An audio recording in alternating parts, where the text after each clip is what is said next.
I am here for all those students out there who want to learn English. Basically, I start my videos for those beginners who want to learn. Actually इसीलिए मेरे videos इतने easy और step by step content के होते हैं ताकि आपको मेरी बात बिल्कुल इजी वे में समझ में आ जाए। और उम्मीद करती हूँ आपको मेरे वीडियोस पसंद आ रहे होंगे। और अगर वाकई में आपको मेरे वीडियोस पसंद आते हैं तो उन्हें लाइक करिए, शेयर करिए और सब्सक्राइब करना बिल्कुल मत भूलिए। साथ में लगा हुआ बेल आइकन प्रेस करिए ताकि मेरी नोटिफिकेशन सबसे पहले आप तक पहुंचे। तो चलिए फाइनली बात करते हैं आज के वीडियो की। आज हम वापस से प्रोनाउन का नेक्स्ट पार्ट लेकर आए हैं। आपको मैंने पहले ही बताया था प्रोनाउन उतना छोटा होता नहीं है जितना हमें समझ में आता है। इसीलिए मैंने आपको लास्टली अपने प्रीवियस वीडियो में 3 टॉपिक्स पढ़ाए थे जिनमें मैंने पर्सनल प्रोनाउन यानी he, she, it, they, I, you, we यानी हमारे persons, first person, second person, third person, इनको ऑब्जेक्टिव केस, सब्जेक्टिव केस को लेकर पढ़ा था। उम्मीद करती हूँ आपको समझ में आया होगा और आपको याद भी होगा। चलिए नेक्स्ट टॉपिक जो था डेमोन्स्ट्रेटिव यानी प्रदर्शन करना, शो करना, जिसमें this, that, these, those, such, one, right. चलिए नेक्स्ट इंट्रोगेटिव प्रोनाउन जो लास्टली मैंने अपलोड किया था।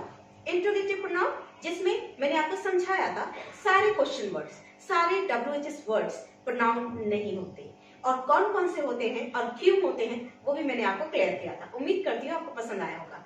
और फाइनली जिन्होंने मेरा ये वीडियो नहीं देख पाया है या मिस हो गया है उनकी लिंक मैंने अपने डिस्क्रिप्शन बॉक्स में डाल दिए, आप वहां से जाकर देख लीजिए ताकि आपको मेरा ये कॉन्सेप्ट बिल्कुल क्लियर हो जाए, तभी आप आगे बढ़ पाएंगे। तो चलिए फाइनली आज का वीडियो स्टार्ट करें।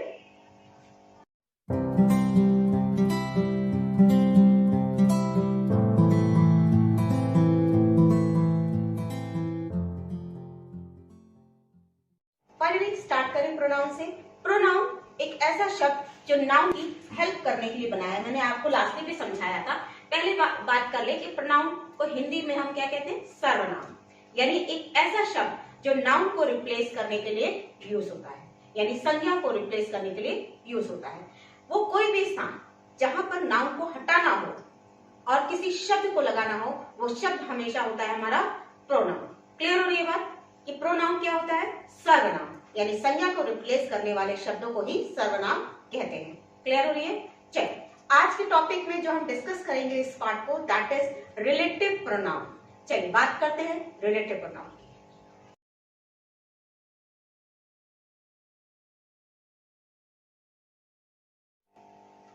रिलेटिव प्रोनाउन यानी कि संबंध होना, कनेक्ट करना। बेसिकली ग्रामर में हम लोग रिलेटिव प्रोनाउन को सेंटेंसेस ज्वाइन करने के काम में लाते हैं। ठीक है, तो रिलेट करना, संबंध होना या रिश्तेदारी होना। हम लोग कहते हैं ना रिलेटिव्स है, तो हमारे रिश्तेदार हैं, जिससे हमारा रिश्ता हो या जिससे हमारा संबंध हो वो रिलेटिव होता है, राइट। उसी तरह से ये रिलेटिव प्रोनाउन है। देखेंगे हम कि कैसे ये नाउन और की जगह पर आता है। तो चलिए पढ़ते हैं कि हम रिलेटिव प्रोनाउन में क्या क्या देखते हैं। तो मैं आपको बताते चलूं कि इसमें है who, whose, where, which, that and what also।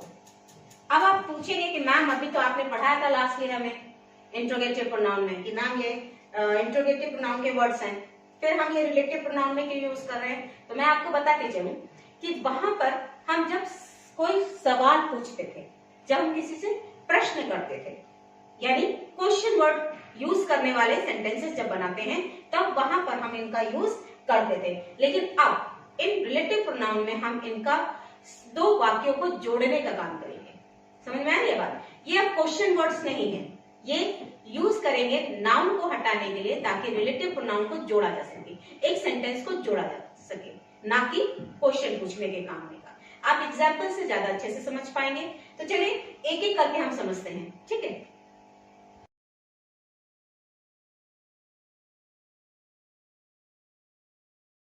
Who यानी कौन, राइट।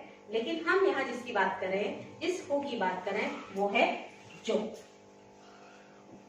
क्लियर।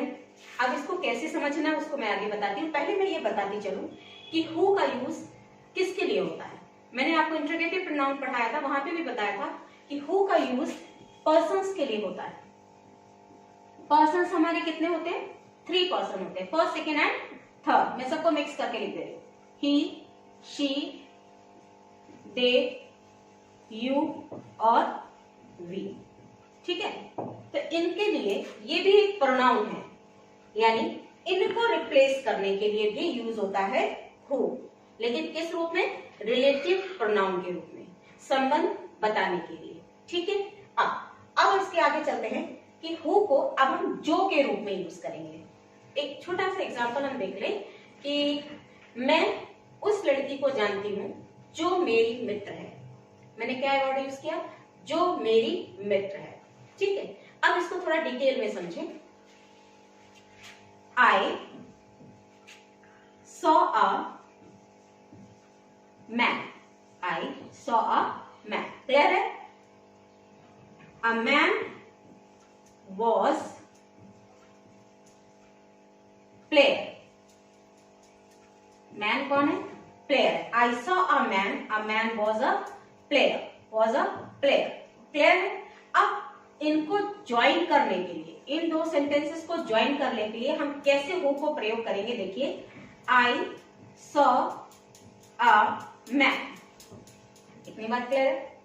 अब वापस से आप देख रहे हैं, वापस से ए मैन लिखा है, तो इसकी कोई नीड नहीं है कि दोबारा से हम उस ए मैन को लिखें, इसीलिए हम इस ए मैन को रिप्लेस करेंगे हु से। I saw a man who was a player. हम एक ऐसे इंसान को जानते हैं, या मैंने ऐसे इंसान को देखा जो प्लेयर था। क्लियर हो रही है बात? I saw a man who was player, हमने किसको रिमूव किया? इसको रिमूव किया। क्लियर है? मैन को रिमूव किया और हमने लिखा आई saw a man who was a player. एक और एग्जांपल देख लेते हैं।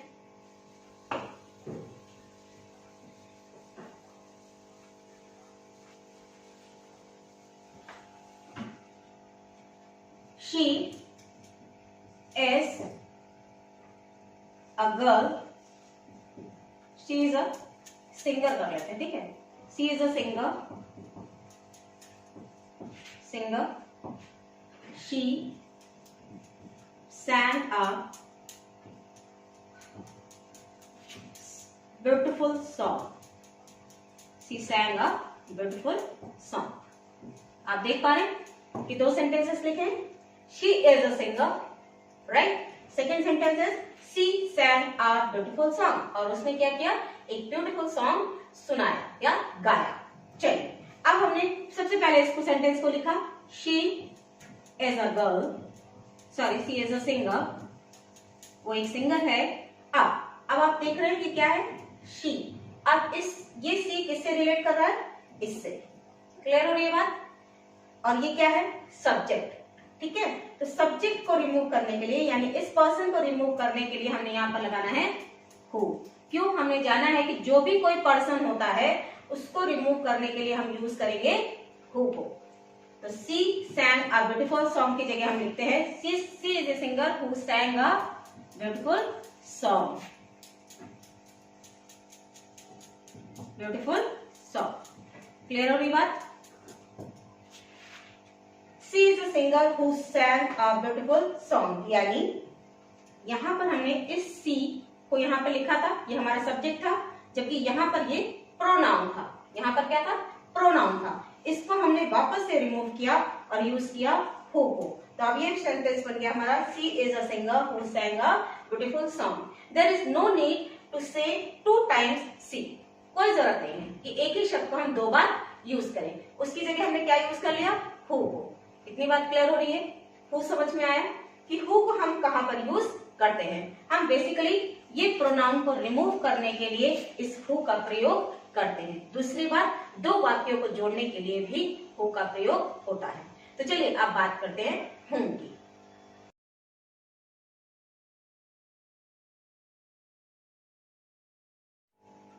नेक्स्ट टॉपिक इज हुम। रिलेटिव प्रोनाउन का नेक्स्ट पार्ट है हुम, जिसे हम ऑब्जेक्टिव केस के रूप में यूज करते हैं। मैंने आपको पहले भी समझाया था कि हु का हुम ऑब्जेक्टिव केस होता है।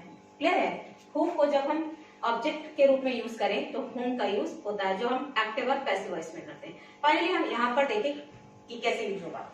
आई मेट अ मैन,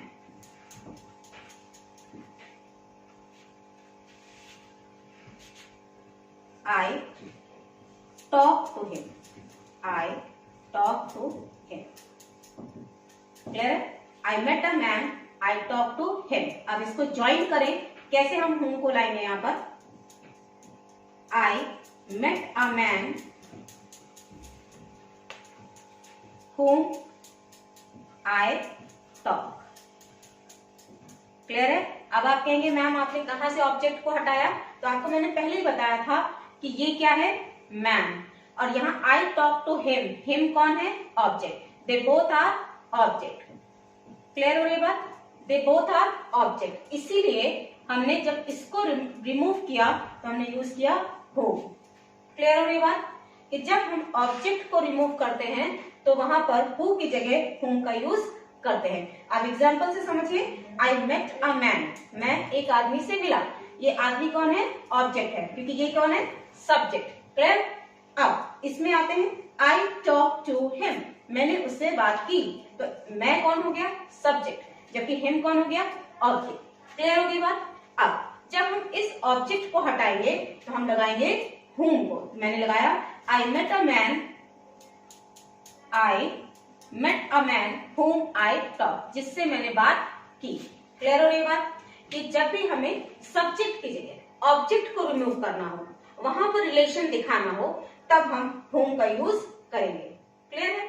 तो चलिए आते हैं अपने नेक्स्ट टॉपिक पे। नेक्स्ट रिलेटिव प्रोनाउन पे चलते हैं, जो विच और हुज है। मैंने इन दोनों के एक साथ इसलिए लिखा है कि पहले इनको डिटेल में समझा दूं, फिर एग्जाम्पल के साथ समझते हैं। तो एक्चुअली क्या होता है, हुज और विच दोनों का ही मतलब होता है ओनरशिप, जिस चीज पर आपका अधिकार हो, जो चीज आपकी हो, राइट? तो उसके लिए हुज और विच दोनों का ही प्रयोग होता है। लेकिन अब अंतर कहाँ आता है, कहाँ पर हम यूज हुज का करें, कहाँ पर हम विच का करें। हुज का प्रयोग हमेशा पीपल्स के लिए होता है, यानी पर्सन के लिए होता है। ये एक सबसे बड़ा डिफरेंस है दोनों के बीच, कि ये पीपल या पर्सन के लिए यूज होता है, जबकि विच हमेशा नॉन लिविंग थिंग और एनिमल के लिए यूज होता है।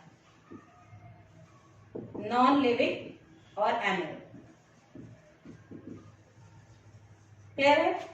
आपको क्लियर होगी ये बात कि हुज पर्सन्स के लिए यूज होता है, जब ओनरशिप किसी पर्सन की हो तो हुज का यूज है, जबकि जब ओनरशिप किसी एनिमल या नॉन लिविंग की होती है तो वहां पर प्रयोग विच का किया जाता है। क्लियर हो गई बात? तो चलिए अब इसको one by one, step by step देखते हैं नेक्स्ट टाइम में।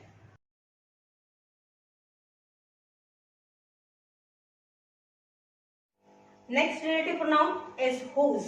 हुज पोजीशन, ओनरशिप, यानी जिस पर हमारा अधिकार हो, जिसे हम हिंदी में जिसका, जिसकी, जिसके के लिए यूज करते हैं। क्लियर? अब इसको एग्जांपल से समझ लें। I met a lady, she lost her purse। दो सेंटेंस आपके सामने हैं। I met a lady, she lost her purse। अब फर्स्ट सेंटेंस को हम पहले लिख लें। I met a lady। अब यहाँ थोड़ा सा रुक जाते हैं, अब समझ लेते हैं बात को, कि देखिए यहाँ पर ए लेडी लिखा है, राइट? और ये शी भी इसी के लिए यूज हो रहा है। क्यों? शी लॉस्ट हर पर्स, उसने अपना पर्स खो दिया। क्लियर है? तो ये आ लेडी और शी दोनों सेम पर्सन है, इसीलिए इनमें से इसको रिमूव कर दिया जाता है। इसको हम रिमूव कर देते हैं जब हम सेंटेंस को ज्वाइन करते हैं, यानी सब्जेक्ट को हम दो बार नहीं लिखते हैं। तो हमने यहाँ पर जब इसको रिमूव किया और लिखा हुज। अब मैं आपको ये भी बताती चलूं मैंने हुज क्यों यूज किया है। हुज मैंने अभी आपको समझाया था, हक होना, ओनरशिप होना, वो चीज आपकी हो। तो सी लॉस्ट हर पर्स, उसने अपना पर्स खोया ना, राइट? इसीलिए हमने यहाँ पर क्या लगाया, हुज। अब सेंटेंस क्लियर करिए, कंप्लीट करिए। I met a lady whose purse lost, जिसका पर्स खो गया था। क्लियर हो गया सेंटेंस? समझ आ गई बात कि हमने ये हुज क्यों लगाया। सबसे पहले एक तो वजह ये थी कि हम दो सब्जेक्ट को या ऑब्जेक्ट को दो बार यूज नहीं कर सकते। एक सेंटेंस में जब एक ही इंसान के बारे में बात होती है तो उन्हें दो बार यूज नहीं करते, उनकी जगह हमने यूज किया हुज। हमने कोई और रिलेटिव प्रोनाउन क्यों नहीं लगाया? उसकी वजह यह है क्योंकि यहाँ पर उसके पर्स की ओनरशिप दिखाई दे रही थी, इसीलिए हमने यहाँ पर हुज का प्रयोग किया है। क्लियर हो रही है बात? तो अब आपको समझ में आ गया होगा कि हुज का मतलब क्या होता है और उसे हम कहां पर यूज करते हैं। तो चलिए अब बात करते हैं विच की।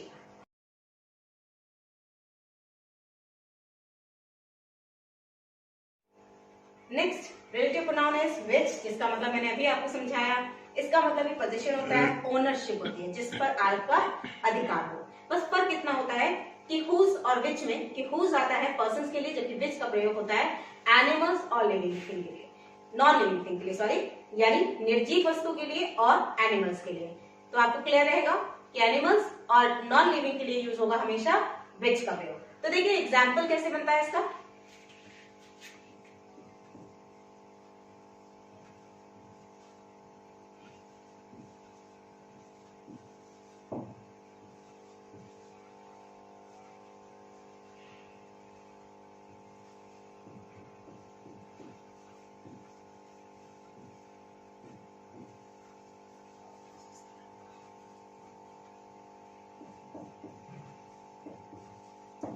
देखिए आपके सामने एग्जाम्पल ये है, this is a dog, we saw it yesterday.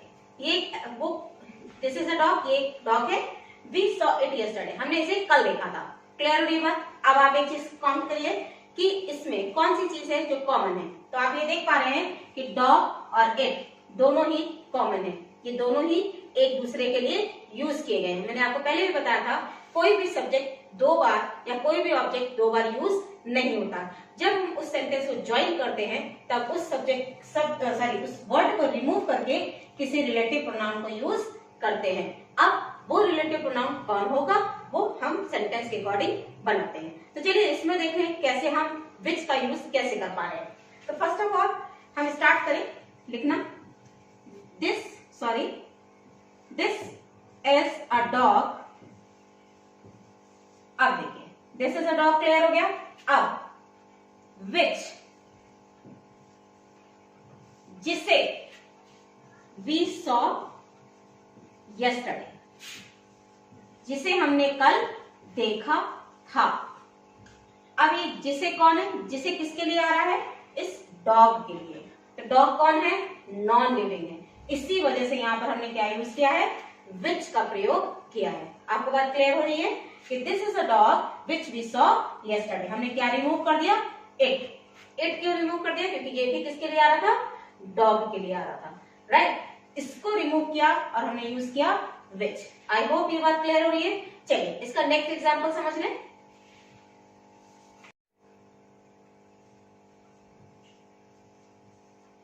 He saw a picture. He saw a picture. Picture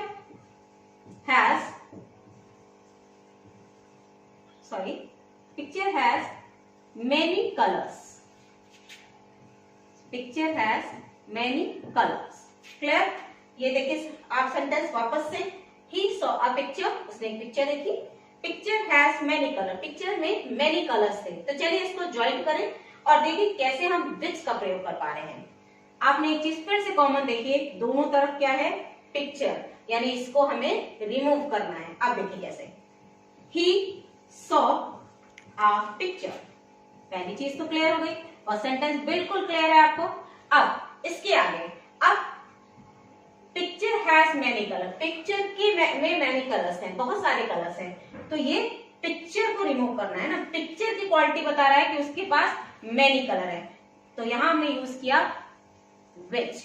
क्यों यूज किया, क्योंकि पिक्चर कोई लिविंग थिंग नहीं है, कोई पर्सन नहीं है, इसलिए इसका पोजीशन, इसकी ओनरशिप किसकी है, मैनी कलर्स के लिए हमने यूज किया विच।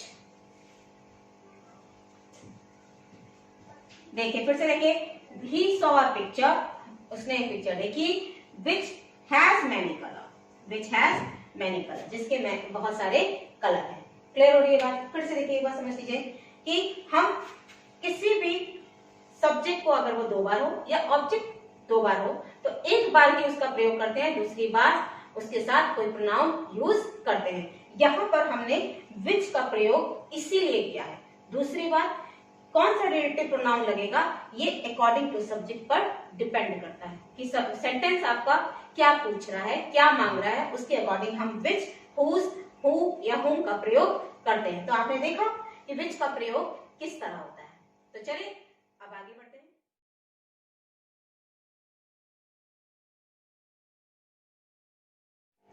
Next relative pronoun is where, जिसका मतलब होता है कहां, लेकिन यहाँ पर हम यूज करते हैं जहां के रूप में। किसके रूप में? जहां। पहली चीज तो ये क्या है, प्लेस को बताता है। वेयर क्या बताता है? प्लेस, यानी स्थान। चलिए इसको एग्जाम्पल से समझ लें कि this is the house, this is the house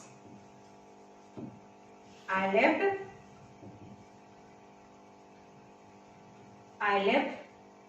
in this house. Clear हो रही है बात? This is the house I lived in this house. Clear? अब इसको ज्वाइन करें। This is the house. This is the house. अब this is the house, आपने देखा यहाँ पे भी हाउस है, यहाँ पे भी हाउस है, तो इसको रिमूव किया और हमने यूज किया वेयर। क्या यूज किया? Where. This is the house where I live, ये वो घर है जहां मैं रहता था। क्लियर हो रही है बात? कि यहाँ पर ये दो एक सिमिलर थे, तो इसलिए इस हाउस का रहना जरूरी था, इसको हमने रिप्लेस किया किस रिलेटिव प्रोनाउन से? वेयर से। This is the house where I live, ये वो घर है जहां मैं रहता था। चलिए एक और एग्जाम्पल देख लें इसका। Next example, this is a playground, children play in this playground. तो हमने इसको ज्वाइन किया, दिस इज अ प्लेग्राउंड। अब आपने देखा प्लेग्राउंड दो बार है तो दो बार यूज नहीं कर सकते हम, तो इसको, क्योंकि ये स्थान को बता रहा है, प्लेग्राउंड क्या है? वो स्थान है जहां बच्चे खेलते हैं, इसलिए इसको रिमूव करने के लिए हमने यूज किया where. This is a playground where children play. I hope आपको मेरी ये बात क्लियर हो रही है कि हमने यहाँ पर वेयर क्यों यूज किया, क्योंकि हम प्लेग्राउंड को शो कर रहे हैं। एग्जाम हमारा सेंटेंस बना, this is a playground where children play. Clear है? तो यहां से हमें बात खत्म होती है हमारी वेयर की।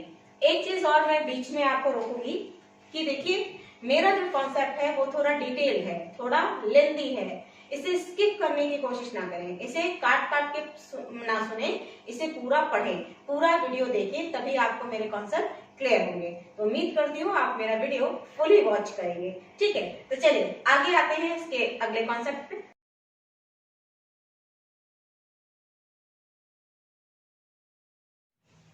Next relative pronoun that. अब हम देख लेते हैं दैट का यूज हम कहां पर करते हैं। उससे पहले पता कर लेते हैं कि इसका यूज करना क्यों पड़ता है। तो देखिए, अगर हमारे पास बात होती है किसी पर्सन की, यानी किसी इंसान की, तो हम उसके साथ हु लगा लेते हैं। लेकिन जब हमारे पास कोई थिंग होती है, यानी कोई ऑब्जेक्ट होता है, तो उसके लिए हम लगा लेते हैं विच। राइट, यहाँ कोई ऑब्जेक्ट होता है तो हुम लगा देते हैं। क्लियर हो रही है बात कि भाई पर्सन है तो हु या हुम का प्रयोग हो जाता है, जबकि थिंग होने पर विच का प्रयोग हो जाता है। क्लियर? लेकिन कभी कभी कुछ सेंटेंसेस ऐसे भी होते हैं जिनमें ये कलेक्टिव के रूप में आते हैं, यानी दोनों एक साथ आ जाते हैं, पर्सन भी आ जाता है, उसी सेंटेंस में थिंग भी आ जाती है। ऐसी जगह पर जहां पर पर्सन भी हो, थिंग भी हो, उन सेंटेंसेस को ज्वाइन करने के लिए हम दैट का प्रयोग करते हैं। चलिए एग्जाम्पल से समझ लेते हैं।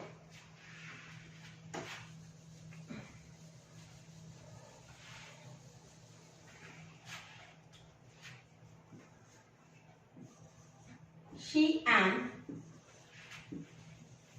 her purse found near the bench.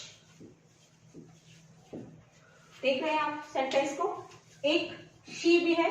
अगर केवल सी से रिलेटेड ये सेंटेंस बना होता तो हम यहाँ हु लगा देते, और केवल यहाँ पर पर्स होता तो हम यहाँ विच लगा देते। Right?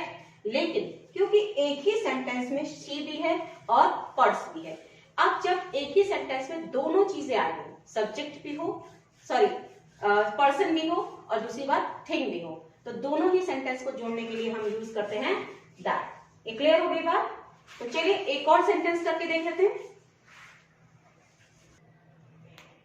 Next, she compose a song, she compose a song dash show her love to grandma, right. अब यहाँ पर शी भी है, आप देख पा रहे हैं सॉन्ग भी है, दोनों चीज दिख रही है। जहां पर दोनों ही चीजें जुड़ी हो वहां पर उस सेंटेंस को जोड़ने के लिए हम दैट का यूज करते हैं। क्लियर है? आप सिर्फ इतना मान के चलिए, जो सेंटेंस कलेक्टिव बना हो, जिसमें पर्सन भी हो और थिंग भी हो, उन सेंटेंसेस को ज्वाइन करने के लिए हम दैट का यूज करते हैं। बाकी देख लेते हैं दैट का यूज और किन किन शब्दों के साथ होता है। अब मैंने आपसे बोला कि दैट का प्रयोग किन किन शब्दों के साथ जनरली होता है, तो वो है ऑल। ऑल के साथ जनरली हम यूज करते हैं दैट का प्रयोग। एक लाइन ले लें आप कि all that glitter is not gold, जो चमकती है, हर चीज जो चमकती है वो सोना नहीं होती है। अब आप मेन चीज क्या है, इस ऑल में हमें ये पता नहीं है कि किस पर्टिकुलर चीज के बारे में बात करें। अगर किसी चीज के बारे में बात करते तो हम दैट की जगह विच का प्रयोग कर देते। अगर किसी इंसान के चमकने की बात करते तो हम हु लगा देते। लेकिन क्योंकि हमें पता नहीं है कि किस बारे में बात हो रही है, तो इसलिए हम यहाँ पर दैट का यूज करते हैं। तो फिर से एक बार देख लीजिए, ऑल के साथ, एवरीथिंग के साथ, the same, nothing, the few और द लिटिल के साथ भी दैट का यूज करते हैं। क्लियर हो रही बात?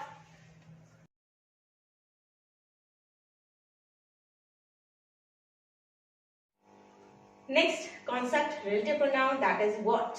व्हाट जिसका मतलब आज तक हम सिर्फ क्या समझते रहे, राइट। लेकिन इसको भी यूज हम रिलेटिव प्रोनाउन के रूप में और दो सेंटेंस को जोड़ने के लिए करते हैं, ठीक है। तो इसे देख लेते हैं एग्जाम्पल से सिंपली। और एक चीज और क्लियर कर दूं कि इसका कॉन्सेप्ट क्लियर नहीं होगा। जहां पर भी सेंटेंस तो लिखा हो पर उसका मीन क्लियर ना हुआ हो, उसमें पूरी कंप्लीट इंफॉर्मेशन ना दी गई हो, वहां पर हम व्हाट का यूज करते हैं। व्हाट का यूज कैसे, देख लीजिए आप, कुछ एग्जाम्पल मैंने लिख रखे हैं आपके लिए। आई से व्हाट आई मीन, मैं वही कहता हूं जो मेरा मतलब होता है।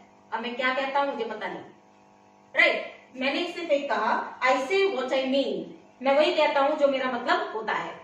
अब क्या मैंने कहा या मैंने क्या मतलब निकाला वो मुझे क्लियर नहीं है। सेंटेंस में ये बात क्लियर नहीं है मैं किस बारे में बात कर रही हूँ। क्लियर है? तो यहाँ पर क्योंकि इंफॉर्मेशन इनकम्प्लीट है, वहां पर यूज करते हैं व्हाट। नेक्स्ट देखिए, डू व्हाट यू वांट, वही करो जो तुम्हारा मन हो, जो तुम्हारा मन हो वो करो। यहाँ पर भी नहीं पता चल रहा, कोई पर्टिकुलर बात मैं नहीं कह रही हूँ कि नहीं यही वाला काम करो, कोई पर्टिकुलर वर्क नहीं दे रही हूँ, जो मन में आए वो करो। क्लियर हो गई बात? जहां पर इंफॉर्मेशन सेंटेंस की कंप्लीट ना दी गई हो वहां पर यूज करते हैं व्हाट का। Next, wear whatever you want, कुछ भी पहन लो, जो तुम्हारा मन करे वो पहन लो। क्लियर? व्हाटएवर यू वांट, वो कुछ भी पहन लो जो तुम्हारा मन करे। अब यहाँ पर कोई पर्टिकुलर मैंने सूट दे दिया होता या साड़ी दे दिया होता तो मैं यहाँ लिखती wear the sari which you bought, वो साड़ी पहन लो जो तुमने खरीदी थी, या wear that sari which you like, वो साड़ी पहनो जो तुम्हें सबसे अच्छी लगती है। क्लियर हो रही है बात? क्योंकि यहाँ पर क्लियर नहीं है कि किस ड्रेस के बारे में बात हो रही है, दैट्स व्हाई मैंने यहाँ पर यूज किया है whatever you want wear. Next, he found what he is searching, उसे वो मिल गया जिसे वो ढूंढ रहा था। अब क्या मिल गया पता नहीं, बट एक लिख दिया इन्होंने, ही फाउंड, उसे वो मिल गया व्हाट ही इज सर्चिंग, जो वो ढूंढ रहा है। ठीक है, बात क्लियर हो रही है कि वो जो ढूंढ रहा है वो उसको मिल गया। क्लियर होगी बात? यहाँ पूरे कॉन्सेप्ट में, पूरे ही सेंटेंस में कहीं पे भी कंप्लीट इंफॉर्मेशन नहीं है, कहीं भी पर्टिकुलरली नाउन या प्रोनाउन नहीं है, इसीलिए हम यहाँ पर यूज व्हाट का कर रहे हैं। तो चलिए, आई होप आपको मेरा ये वीडियो पसंद आया होगा, आपने लाइक किया होगा। अगर वाकई में इससे आपको कुछ सीखने को मिला है तो मेरे वीडियो को लाइक करिए, शेयर करिए अपने फ्रेंड्स के साथ, ताकि उनकी इंफॉर्मेशन भी आपकी तरह बढ़ सके, उनकी नॉलेज भी ग्रो कर सके। साथ में सब्सक्राइब करना बिल्कुल ना भूलिए, उसके साथ लगा हुआ बेल आइकन प्रेस करिए ताकि मेरे वीडियोस की पहली नोटिफिकेशन आप तक पहुंचे। और उम्मीद करती हूँ आपको मेरा ये वीडियो अच्छा लगा होगा।